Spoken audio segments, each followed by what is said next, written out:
So, I used to be 600 pounds, roughly, and it sucked. I say roughly too because I don't even know the real number. At some point, my poor little scale gave up, tapped out. She did her best. We wish her well in her journey, but it was somewhere in that ballpark. And because it sucked so badly being 600 pounds, I decided I would do everything in my power not to be. Every fad diet, every cleanse, every stupid meal replacement, and trust and believe, I read every single over-bloated book on that market, and I have thoughts. All right, everyone, gird your loins. I made recipes filled with substitute fat and substitute sugar and substitute joy. I spent hours grating carrots and beets into brownies and then afterwards trying to convince myself like, oh, I actually kind of like the spongy, springy texture that my teeth are really struggling to get through in this moment. All the while, my brain is screaming at me like, baby, get this out of your mouth. This is an emergency. This is not food. I've sat in support groups over at Weight Watchers. I've spent months with personal propagandists over at Jenny Craig, in my opinion. I've done workout routines with big, beefy, angry people that told me to hate my body into submission. And I've also done, conversely, workout routines with little bouncy, peppy people that told me every bead of sweat was a victory. And all I wanted to do the entire time I was with them was take my workout band and just flick them. Just flick them right in their happy little face. Ooh, this is bringing me back. I'm just thinking of the Krav Maga guy. Yeah, he was like ex-Israeli military and he made me do burpees in front of a room full of people when I was 500 and something or other pounds. Oh my gosh, him, you know what, there we go. To him and all of the gym teachers that embarrassed me publicly, y'all can go suck lemons. There was a period of time when I did affirmations. Like everybody in the world at the time was kind of saying that that was the way to solve all your problems. So I would wake up in the morning, look at myself in the mirror, and utter words of fullness, of satisfaction. It was probably the individual people that I went to. I recognize that, but the world of counseling and meditation, that was always so weird to me when it came to weight loss. There was a period of time when I was a kid and I would go to sleep listening to a CD of dolphin sounds. And while I was listening to them like, I would just be saying like, oh, I'm full, I feel satisfied, I don't really need food, all on this vague promise that eventually I would enter this transcendental state where I didn't need food. And I could be like one of those monks that could walk across hot coals, except for me, it was just like chewing my way through a dry salad.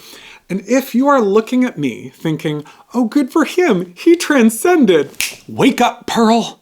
This is not the face of transcendence. Wake up, Pearl. I've cut out carbs, I've cut out sugar, I've zoned my fats. I have cleansed, detoxed, and flushed so many times. Honestly, I am so surprised that I still have intestines.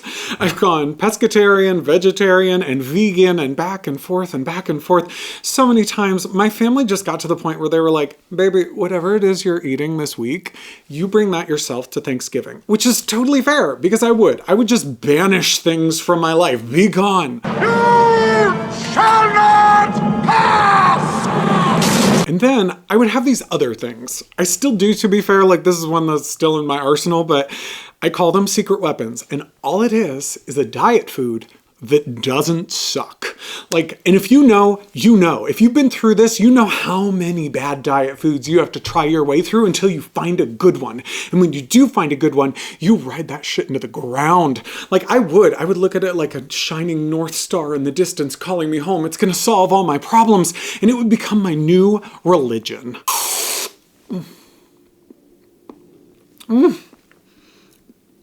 Shut up. Why did I stop buying this? Oh my God. Okay. New and old religion. I've come back home. Like, wow, this is so good. Not sponsored, but I would. Wait, is this like a terrible company that I don't want to be associated with? Who owns Ready Whip? I wish we were done, but we're just getting started. I broke my bank account trying supplements. I broke my dignity with weight loss medications. Orlistat. Do you know what Orlistat is? Kids, if you're thinking of trying Orlistat, just say no. Run the other way, listen to your auntie.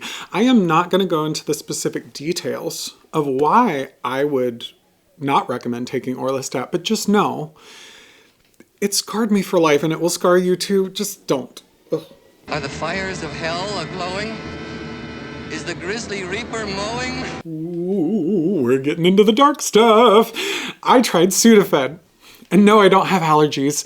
It's just because I was in such a depressive, like self-hating state that I would try anything. So I decided that the best person to listen to would be my friend's chain-smoking, whiskey-voiced, wisdom-dispensing grandmother who told me in the 1950s she would just get prescribed that by her doctor every time she had a weight problem because it curbs your appetite, which it does. But what she failed to tell me was that it will also make you so anxious and so afraid all of the time that you will constantly be wondering if you're going to have a heart attack and die. So, thanks for that one, Sharon. That is her real name. Oh, well, should I say her name? I mean, she's 80. She's not going to listen to this crap. Like, she doesn't even know what YouTube is. I've met her. Okay, Allison, can you explain what internet is? At one particularly proud point, I thought the best solution might be to just adopt an alternate addiction. Like, I bought e-cigarettes for weight loss. And no, I had never smoked before in my entire life. I just was so at my wit's end, I was willing to try anything. Like, please give me some grace. I thought, who's thin? Smokers. Like, and at least if I reach for that, it's fewer calories than a cookie. Like, this is the place that I was in, y'all, that I was just spiraling into. I was just so desperate and so tired, and I tried so much. I just wanted to break this cycle. I'm not going to stop the wheel. I'm going to break the wheel. Luckily, it made me feel worse than the Sudafed or the Orlistat ever did. Like, it made me feel so terrible and sick to my stomach and gross, and I couldn't do anything, and my skin looked gray, and so I stopped it after like a week, and I never looked back. But thank goodness for that, by the way. But we're not at the pinnacle yet. Oh no, precious. Not even close. That time came when, in the same year, I did 2 separate water fasts. That's right. I decided I was going to attack this problem at the root. If eating was my problem, I just wouldn't eat. I ain't gonna be part of your system. I just drank water for months. Like, walking and driving around in an utter daze, going between like homicidal to weepy mess to utter exhaustion, all in the same hour, by the way. Like, I can't even believe I kept my job. I really can't. I lost 72 pounds in 67 days, twice. Oh, and before any of y'all hears that and decide to try it for yourself, I gained all of it back, both times and more, for a whole host of psychological and physiologically explainable reasons that I would come to learn later, when I was a delight to be around. My friends would honestly like start warning people, just that like, oh, it's okay, like, James is actually really fun to be around in his hunger rants. He doesn't really mean it. And as long as you don't get caught in the crossfire, and if you do get caught in the crossfire, just pray he makes it swift. I mean, this is actually a good like example because it happened multiple times. So I would just like go to a coffee shop with my friends. I was only getting tea because it was all I was allowed. And I would have just like a perfectly boring, nice little 2-minute conversation with the barista. I'd pay, I'd walk away. The second I was 3 steps away, my friends would stare at me in like abject horror and probably like a little bit of amusement as I launched into an hour-long sermon about how this barista was everything that was wrong with society, and I hated them. I hated them with the burning passion of a dying star because they said something that I thought was diagnosably problematic, like, I don't know, who's David Attenborough? So I'm gonna walk away because I need to calm down because bitches in here is trying me. These kids today, they don't know anything. How do they not know David? That one's true though. If you don't know David Attenborough, you deserve death. Okay, this is a complete side tangent, but do we think the US would be like a far more chill place if we weren't always dieting and collectively starving ourselves? Like, I mean, I have no evidence for this, but like, is GLP-1 rage a thing yet? Because I guarantee it's going to be soon. I really do want world peace. After all of this, I decided that I would do it the right way. He's grown, he's matured, he's lived, laughed, loved, he's been around the block, he's old. I'm old, kids. And you're gonna be old someday too, but it's not that bad, I promise. But anyway, I got both an undergrad and a master's degree in food science, nutrition, and dietetics. That's right. I'm not just some rando yelling on the internet. I'm a rando yelling on the internet with degrees in this stuff. You got into Harvard Law?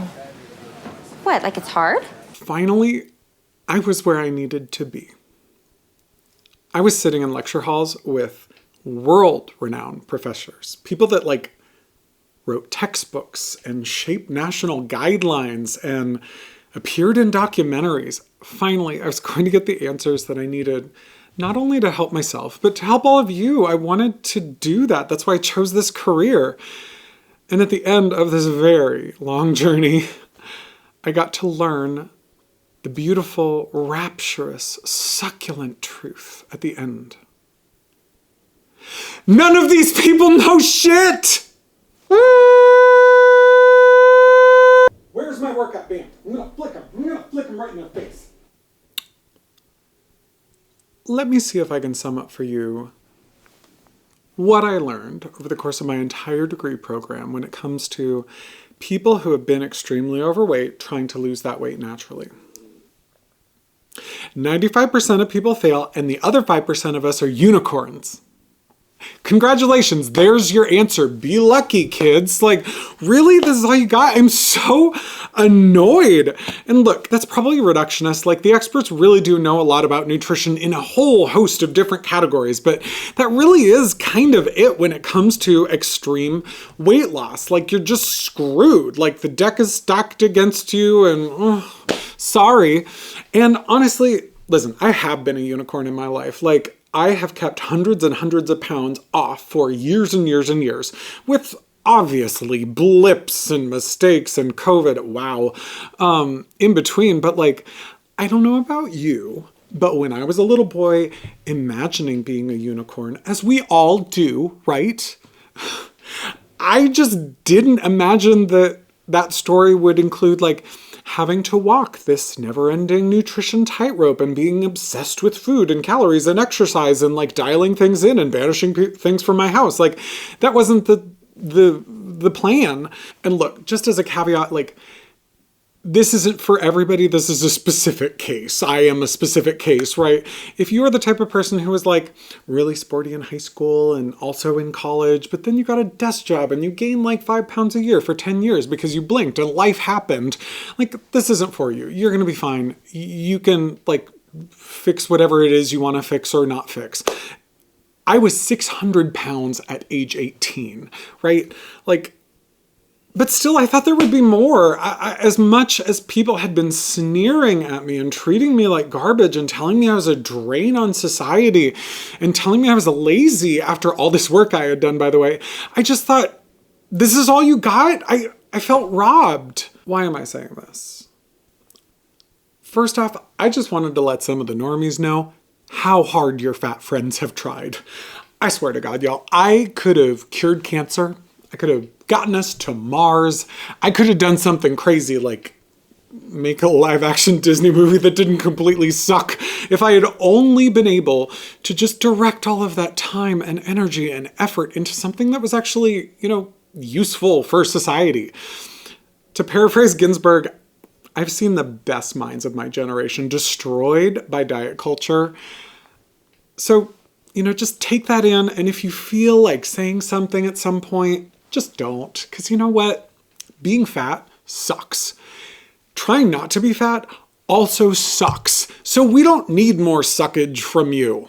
We're good. I also wanted to say this for other people in the world who have gone, are going, and will in the future go through what I have. The deck was always stacked against you. You are not a failure. 5% of people win. You have better odds at a casino, baby. But here's the thing. I'm still here, and so are you. No stories in the end. Just make it a good one, eh? This channel is where we stop playing their game and we learn what's really going on. Because you know what? There are winners and losers and a whole history of crap that we have to unpack to understand how we got here. Just to be clear as well, I'm not going to offer you a solution or a diet or a way forward. Don't wait for that. I am not a messiah despite the really good hair. I just want to bask in some shared trauma with my friends on the internet. And we're going to laugh at it. We're going to laugh at that and a few other things because I can't really be asked to stay on topic, and I'm sure something else will grab my attention at some point. But either way, if you're into that, welcome to Nutrinonsense. Also, importantly, this has been Crystal Light the whole time. Like, I don't know how many bottles that would have been, but it would have been a lot. Also, I hate wine. I think it's disgusting. And wine has calories. I don't do calories. I've evolved beyond that. Haven't you been paying attention? Do you do calories? Do you do calories? Oh, how embarrassing. How millennial. You do calories?